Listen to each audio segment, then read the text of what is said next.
alliance between peoples. This is the house of the people. And you, Mr. Speaker, represent the American people that overwhelmingly support the state of Israel. You know, I was driving through Washington. I look outside. There are people on the sidewalks. They see, the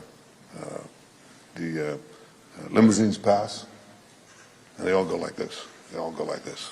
They all support. And I think, Mr. Speaker, that's the spirit that animates you and so many of your colleagues here. And I want to thank you again. And I want to say, you're invited to Israel this year in Jerusalem. I know you're busy, but find space to do that. I can't wait. You'll be welcome on a red carpet. Thank you so much. Thank you. Thank you.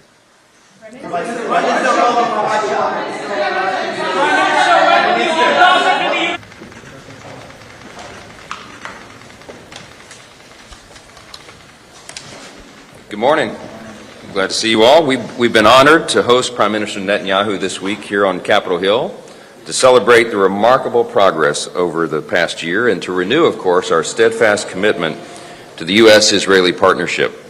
The Prime Minister and I have developed a strong bond since I became Speaker. I consider him a close friend, and we've spoken often. The first piece of legislation I passed after taking the gavel was a resolution of reaffirming the U.S.'s commitment to the security of Israel. And that was a very important gesture on our part. And of course, I was happy to pass the security assistance funding when Israel needed it the most. He and I speak regularly. We were honored to host my friend, the Prime Minister, in July for his historic fourth joint address to Congress, which tied for the record of all time. And that showed the world that Israel is not alone, and they won't be so long as we are governing here.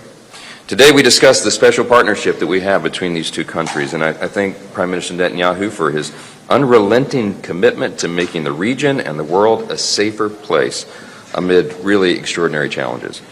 What Israel has done in the past 7 months really is a testament to what can be accomplished when we do not let the enemy set the rules. As Prime Minister Netanyahu said Tuesday at the White House, when our enemies see daylight between Israel and the United States, they will exploit it. And we all know that is true. And that's why strong, decisive leadership is so crucial in this time. President Trump and Prime Minister Netanyahu both understand that peace is secured through strength, not appeasement, and not by turning our backs on our allies. Before he even took office in January, President Trump and his team helped secure the ceasefire agreement and the return of American and Israeli hostages. This week he announced a plan to exert maximum pressure on Iran and its proxies who terrorize the Israeli people and the world. This is what decisive leadership looks like. And with President Trump back in the White House and Republican control of Congress, America will not turn its back on our national security priorities. Our support for Israel remains ironclad. We are truly grateful to Prime Minister Netanyahu for joining us today, and I'll turn it over to him for a few remarks. Mr. Speaker and Mike, thank you. I have developed, as you say, a very warm personal bond with you. I think you're an extraordinary leader. You have the job of passing historic legislation in zero time. So we exchange a few tips on how to do that because we both know what coalitions are. But I have to say that I'm impressed with your leadership, with your initiative, and for me, most of all, your friendship to the state of Israel, the Jewish people, the Jewish state. The American-Israeli alliance has never been stronger. I'm now completing a week in which began with an extraordinary meeting with President Trump. And under his leadership, the critical decisions that show his commitment and the American people's commitment to Israel have come to the fore instantly. First, he renewed immediately the supply of weapons that had been stopped, which we need as we're fighting for our future, for our existence, and for the broader Middle East in a seven-front war.